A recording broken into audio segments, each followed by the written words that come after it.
This is a Fox News Alert. I'm Brett Baer in Washington. President Obama is trying to defuse an explosive situation with Israel's prime minister over nuclear negotiations with Iran.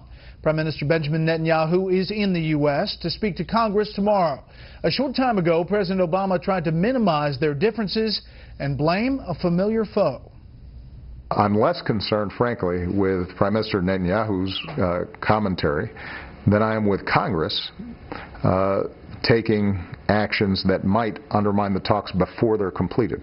And what I've said to members of Congress, both Democrats and Republicans, is there will be plenty of time for us to reapply sanctions, strengthen sanctions, to take a whole range of other measures if, in fact, we do not have a deal. But what we should not do is prejudge the deal and initiate sanctions that might allow Iran to walk away.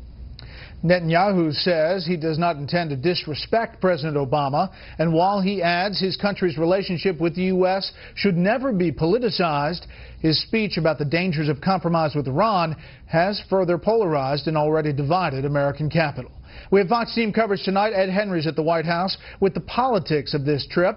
But we begin with Chief Washington correspondent James Rosen and Netanyahu's opening salvo earlier today. Good evening, James. Brett, good evening. Prime Minister Netanyahu said that his address to the joint meeting of Congress, as yet undelivered, is already being misperceived. That his main objective is to use the voice he commands as the head of the Jewish state on behalf of a people whose voice throughout history has too often been silenced.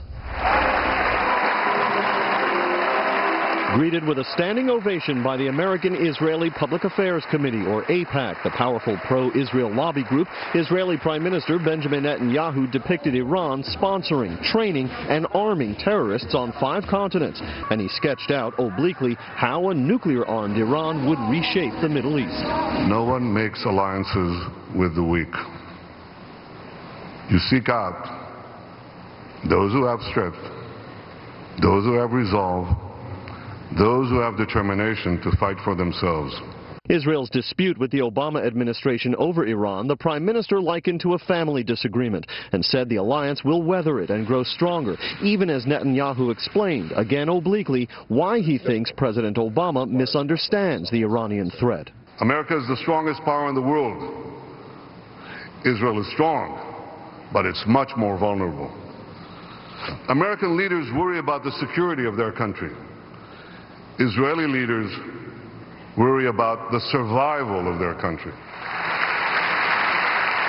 Hours earlier in Europe, Secretary of State John Kerry met again with Iran's foreign minister as part of the multilateral P5+1 talks aimed at reining in Iran's nuclear program in exchange for sanctions relief.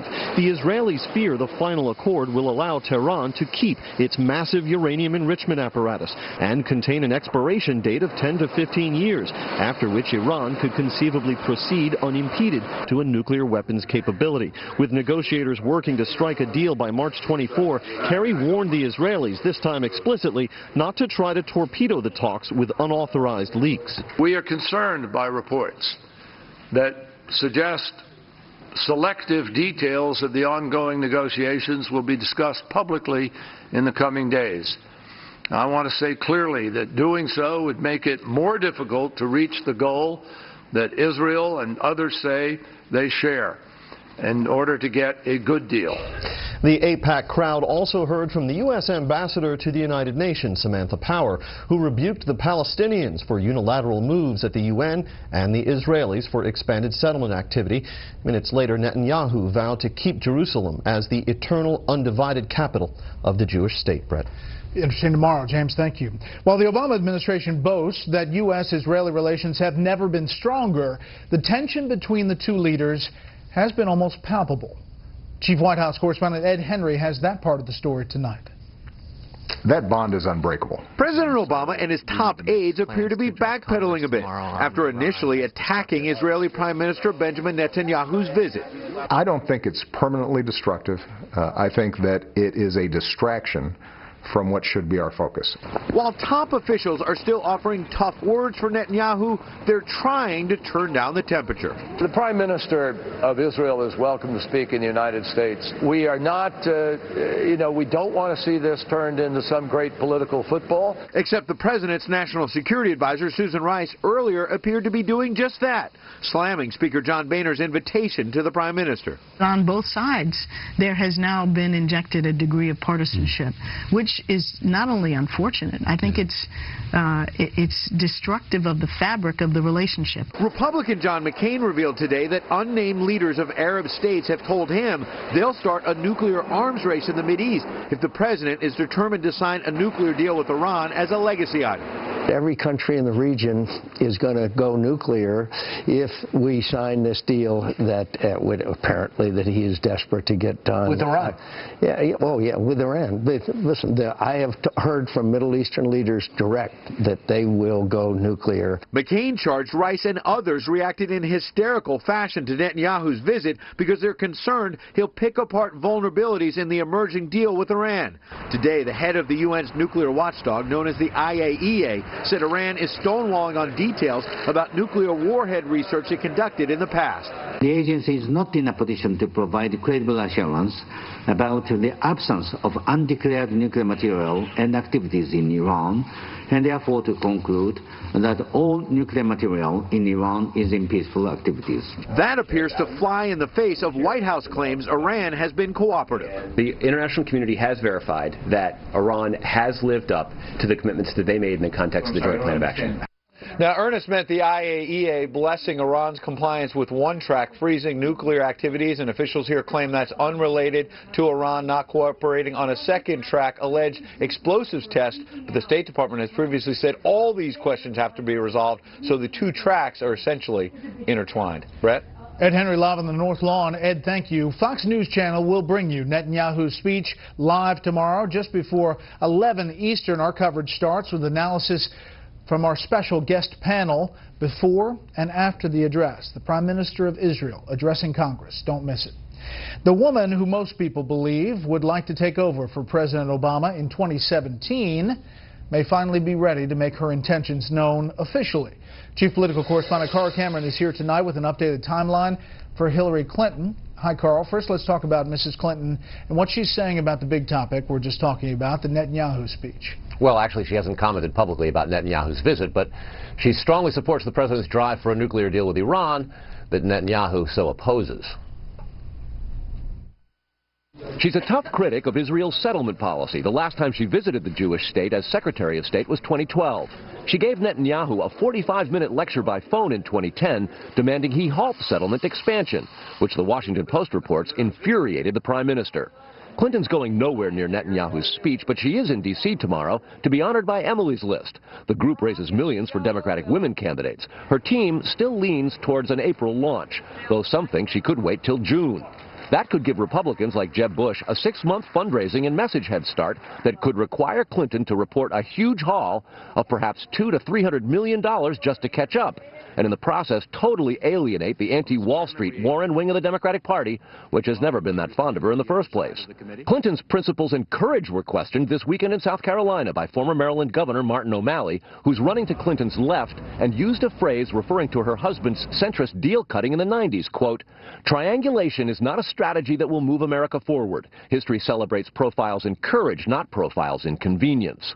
There was plenty of Clinton bashing at CPAC, where Wisconsin Governor Scott Walker got a momentum boost Saturday. He was a close second in the straw poll to Rand Paul, who won it for the third time on the strength of his libertarian appeal to young voters who turn out in big numbers for CPAC. Tea Party darlings Ted Cruz and Ben Carson were third and fourth. Jeb Bush was fifth, underscoring his challenge with many conservatives. After a month on the trail, New Jersey Governor Chris Christie got little positive buzz out of CPAC and was way behind in the straw poll. One thing was pretty clear. Walker's hot, in part because his last name is not Bush, and he no longer supports giving undocumented immigrants a path to legal status.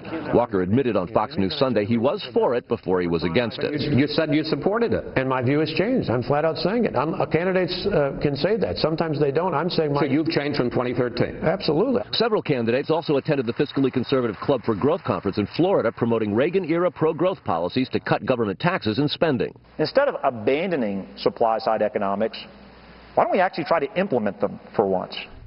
Bush said supply-side economics has worked in the past, but unlike many of his potential rivals, the former Florida governor refuses to sign no new taxes pledges, something his father was infamous for breaking back in the 90s, Brett. Carl, thank you. Let's head to the markets. The Dow gained 156 today for a record close. The S&P 500 was up 13, also a record close. The Nasdaq finished ahead 45 to close above 5,000 for the first time since the peak of the dot-com bubble in 2000.